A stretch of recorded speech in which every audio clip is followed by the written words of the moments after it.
जैसे अगर किसी ने लव मैरिज की है या कोर्ट मैरिज की है या फिर सामाजिक शादी की है, अगर वो अपने एक उनका एक रिश्ता निभ नहीं पा रहा है या वो कोई प्रॉब्लम्स आ रही है, तो कोर्ट मैरिज वाले को प्रोसेस करने में आसानी होती है तलाक लेने में, या सेम वही प्रोसेस होता है? देखिएगा, ये दिल्ली एनसीआर में और मेट्रो सिटीज में डिस्प्यूट बहुत ज्यादा है। मेंटली डिफरेंसेस कपल में इतने ज्यादा, थोड़ी देर में मैं छोड़ के जा रही हूँ, मैं तुमको छोड़ के जा रहा हूँ, बट विदाउट डाइवोर्स के अपनी मैरिज नहीं कर सकते। विल बी बेटर अगर आप दोनों की म्यूचुअल कंसेंट है तो आपसी सहमति से आप इजीली डाइवोर्स ले सकते हैं। अगर म्यूचुअल कंसेंट नहीं है, यानी ब्राइड या ग्रूम में से एक भी डाइवोर्स के लिए एग्री नहीं है, दूसरा पार्टनर एग्री है, तो इसमें इस केस में कंटेस्टेड डाइवोर्स कोर्ट में फाइल होता है एक तरफा। इसकी कोई टाइमलाइन नहीं है, 2 साल 5 साल 7 साल कितना भी टाइम लग सकता है, जब तक कि सेकंड पार्टनर अप्रोच ना हो जाए डाइवोर्स के लिए। दूसरा यही रीजन है कि मेट्रो सिटीज में बाइगेमी के केसेस बहुत ज्यादा आ रहे हैं।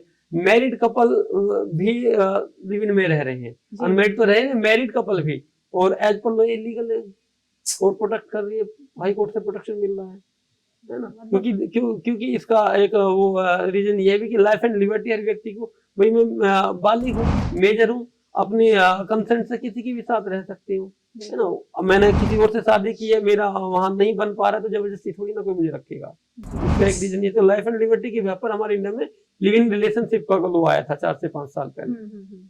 तो लिविंग रिलेशनशिप में जो लोग रहते हैं, अगर कोई मैरिज कर चुका है, सोशल मैरिज हो या फिर कोर्ट मैरिज, तो क्या वो केस फाइल कर सकता है?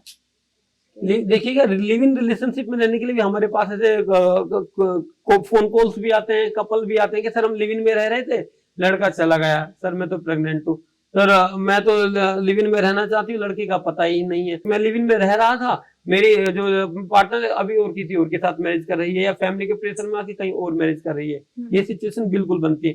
इसीलिए जो हमारे पास क्लाइंट्स आते हैं, मैं हमेशा समझाता हूँ, अगर आप लिव इन में रह रहे हैं तो उसका एक म्यूचुअली कंसेंट का एक एमओयू आपके पास होना चाहिए, दोनों की अंडरस्टैंडिंग का आपके पास एक लिव इन एग्रीमेंट होना चाहिए। जी। मतलब इसका एक कोर्ट प्रोसेस भी होता है कि अगर आप लिविंग में रह रहे हो तो प्रॉपर एक प्रोसेस करना पड़ता है। ऑब्वियसली इसके लिए लिव इन का एग्रीमेंट बनता है, और उसका बेनिफिट यह होता है कि आप आफ्टर लिव इन में रहने के बाद अगर एक पार्टनर या दूसरा पार्टनर जाना चाह रहे हैं, तो आप उस पर रेप के एफआईआर नहीं करा सकते हैं, आप अपने स्टेटमेंट से मुकर नहीं सकते हैं कि मैं जबरदस्ती रख रहा था, है ना। और इस बीच कोई बेबी हो जाता है तो उसकी भी रेस्पॉन्सिबिलिटीज बनती है।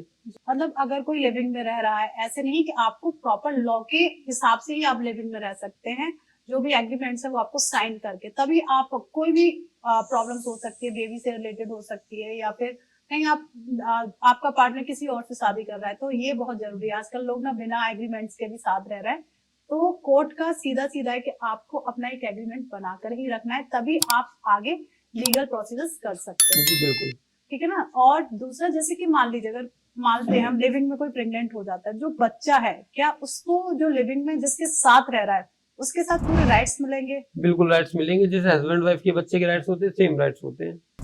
तो ये कोर्ट प्रॉपर प्रोसेस? हाँ जी बिल्कुल।